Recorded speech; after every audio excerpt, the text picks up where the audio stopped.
மத்தேயு எழுதின சுவிசேஷம் 3ஆம் அதிகாரம் 1, 2, 3 வசனங்கள்.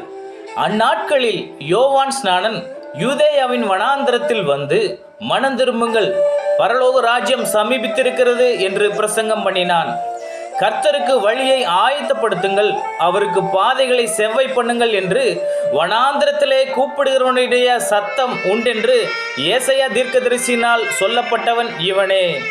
ஆம் பிரியமானவர்களே, இந்த யோவான் ஸ்நானன் கர்த்தருக்கு வழியை ஆயத்தம் பண்ண முந்தி அனுப்பப்பட்டவர்.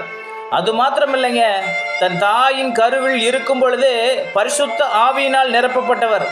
இவர் வனாந்திரத்திலே பிரசங்கம் பண்ணின பொழுது பாருங்க, எருசலேம் நகரத்தார் யாவரும், யூதேய தேசத்தார் அனைவரும், யோர்தானுக்கு அடுத்த சுற்றுப்புறத்தார் யாவரும் அவனிடத்திற்கு போய் தங்கள் பாவங்களை அறிக்கையிட்டு யோர்தான் நதியில் அவனால் ஞானஸ்நானம் பெற்றார்கள்.